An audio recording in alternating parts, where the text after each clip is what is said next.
Welcome back to the channel. Now, despite my attire and the tree behind me, this video is not about the holidays. It's not about December. It's about you actually being able to step back in your business and take that rest, reset, or delegate that responsibility that you're looking for and why that's not happening. If you've ever planned to take time off, you've put on your out of office, you've told your team and your clients that you're taking that time off, but you still find that you're working anyway and you're having to jump back in, this video is for you. And if you are new to the channel and you have no idea who I am, I'm Bella Haggerty and I'm your customer experience and operations partner. In essence, I work with founders and experienced businesses like yourself to be able to create a sense of calm and structure to how you are delivering the services that you offer and the experiences that you create so that you can get some time to work on the business. But alongside that, you can maintain the quality of service and create an experience that has clients coming back again and again, referring and shouting about you. Before we jump in, I want to lead with this. The hardest part about stepping back isn't the business, it's you. So let's get to it. I want to talk about why this concept of being able to step back is feeling so hard right now. And if you are an ambitious founder or a business owner you really want to progress, you just want to make sure that you're always on top of things so that you feel like you're in control. You're often afraid to take that time off because you feel like you're coming back to chaos. It feels safer to stay involved just in case something happens or just be contactable versus actually allowing yourself that opportunity to reset, rest, and actually shut off from the business. Over Christmas, we want to take that time because we've promised family, we've promised ourselves that we are actually going to take a break, and we find ourselves ending up just doing things or getting engrossed in something or firefighting or checking emails or doing this and doing that. And before we know it, we come into January and we feel really guilty that we haven't given ourselves that time. It doesn't just affect this time of year. And if I can take myself back to what I said at the start, like it's not just about December, because this happens anytime that you try to take time off or you're looking to take a holiday or you're actually just looking to hand over some responsibility. It's a lot easier to do things and stay involved versus trust the business that you've built. I know from when I started my business, I came from a background of hospitality where you are always on, you're always in service. You have to make sure that nothing gets missed to ensure that guests have an incredible stay. And in private hospitality, there's a lot of really high expectations, and we end up setting those expectations for ourselves. I carried over that same mentality that I always had to be in service. I would always promise the world, even when I wanted to shut myself off, because I promised so much. I didn't give myself that opportunity to be able to shut off a little bit, and I found myself jumping on things like Boxing Day where I was supposed to be doing family games, and I would be checking emails. I would be deep diving into client work, and before you know it, 4 or 5 hours are just gone, and I'm responding to things, setting up campaigns, fine-tuning and tweaking, and then on support with like Meta before these things ended up going out. And all during that time I had wanted to take a proper break, or I'd wanted to work on the business. And then January came and I felt really chaotic. I felt behind and I felt like I needed to catch up, and I was never really quite there. Then I'd start the year feeling chaotic, unprepared, and that I hadn't caught up, that I was chasing my tail continually. And if you are that person right now listening to this saying, I feel exactly that. I feel like I've never really had the opportunity to shut off, or I just don't feel prepared when it comes to January because I'm having to do so many things over the period. Even if I don't take time off over the Christmas period or even in a quiet period, I don't use that to my full advantage because I end up jumping back in firefighting. And I know I have people to take on that responsibility, but I'm going to tell you now that it's more damaging for your business for you to be that person that this business solely relies on. Because if your goal is for this business to grow, if your goal is for you to relinquish some responsibility so that you can do things that you love. You can spend more time with friends and family. You can get the sense of freedom that you wanted to as to why you started this business in the first place. If that was your goal, the boundaries that you set for yourself right now and keep overstepping aren't going to allow you to get there. So where do these boundaries actually break down? Because it's not your clients asking you to do things. It's not your team. It's not your family. They start and they end with you. We set the boundaries or the lines that we want to cross, and we set an expectation for ourselves. And the only person that breaks that often is us. It's the promises that we make to ourselves that we can't keep or we don't keep that then start to trickle down and reverberate into everything else that happens with our business. It starts to show up in how much we charge, how we spend our time, what we take responsibility of, even though we've handed it off. It shows up in what clients ask for us, the time the team take away from us. It also shows up in how we treat others.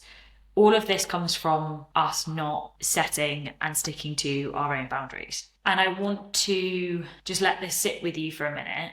Every time you jump back in or you allow something to come into that space that you'd set so sacred, you're telling yourself that your boundaries are optional. I want you to ask yourself, is that okay for you? So if you are someone that has really clear structure, systems, operations, and processes in your business, team members, roles and responsibilities, and there is a really clear way that you are delivering services, stepping back shouldn't be a problem. And ideally, that's the easy part, because the structure in your business will support you when that happens. The only real blocker for you at that point is you actually allowing yourself to let go. I supported and worked for a founder, and they really wanted to hand over responsibility. They wanted to step back and work on the business, and I was the person that was taking on a lot of that responsibility. But the challenge was they would hand over some responsibility, but then they would take over others where they didn't feel comfortable or confident that they could step away and leave it to me. And this was where the real issue was. They built this business from the ground up. It was their baby. No matter what processes we had as to how we operated, the skill sets that I potentially had, they weren't confident they could step away without everything falling apart, without clients getting frustrated. And the structure that we had in place didn't give them that confidence that they could actually do that. But also, they just couldn't let go without feeling like it was all going to crumble, but then didn't give me the opportunity to step up and show that. I was then always reliant on them coming back in to have the final say, just because I wasn't sure if I had it right, because I wasn't given the chance to sink or swim. If you can do that, you give your team the opportunity to step up and take the responsibility that you've given them, but you also then can see if the structure that you've got, the processes that you've got, the experience that you've got support you and your business to continue to run, even if you're not there. And that's a fantastic sign if it can. It means that you're able to find more time to work on other areas of the business, on the growth of the business, or just to take some time for you to rest, reset, and enjoy time with others and doing things that you've promised yourself without feeling guilty that you're not spending time in areas that you don't want to be or you feel like you don't need to be. If you're getting to this point now and you're thinking, okay, this all sounds really great. How do I actually do that? How can I start to let go? Because I know that I've got structure in place. And if you don't, that's another conversation to have. And I've got an entire video about how you can map your client experience to add more structure into your business.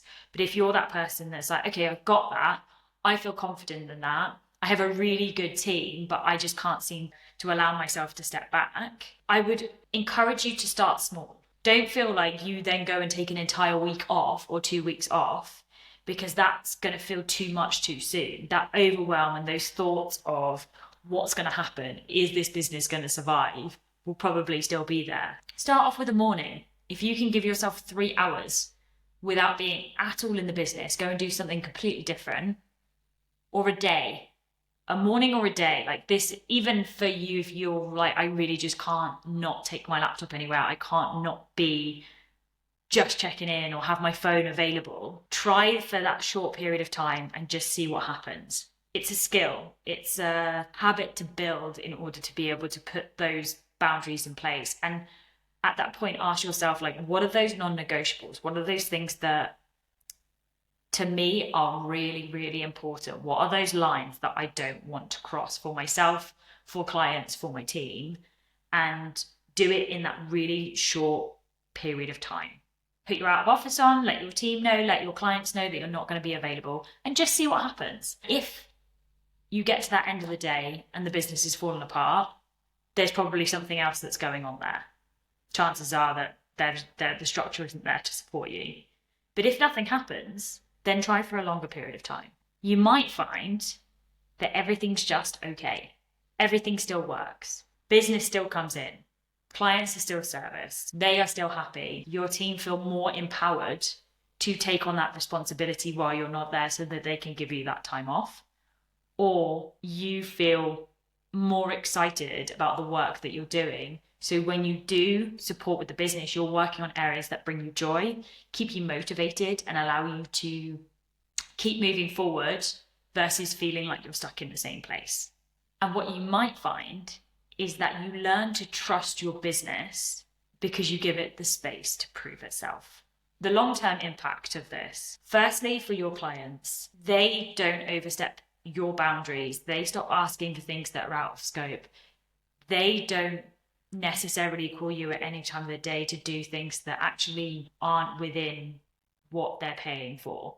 Your team stop taking a load of your time and ask, can I just get a moment of your time? Can you just check this? Can you just, and the can you justs aren't really there anymore because they have the autonomy to make their own decisions. And you become the person that the business doesn't rely on, but it wants to help take it forward. But ultimately, for yourself, you get that space, that time, and that rest to be able to enjoy time with family over Christmas, to find time to work on the business, to just take a break, a breather, and feel more confident. You'll have more space, and you either enter 2026 or whatever period this is for you with so much more clarity over what's needed, and the problems that you felt like you may have had may seem completely insignificant because you've had the opportunity to see them with fresh eyes. I'm going to leave you with one line today, and it is that you deserve to rest and your business deserves the ability to be able to stand up without you holding on to it. If this video resonated with you, drop a comment through, hit like, and head to the channel and subscribe. There you'll find so many more videos there for you as a founder on how you can improve your client experience, find opportunities within existing clients, and create a better business experience for yourself, your clients, and your team. If you'd like to hear more insights on a regular basis, sign up to my newsletter, The Long Stay, where I will be giving you tips, insights, and real truths on my business, how I'm improving my client experience, and how you can improve yours too, and what life as an adventure seeking, experience-based business owner looks like. I will see you in the next one.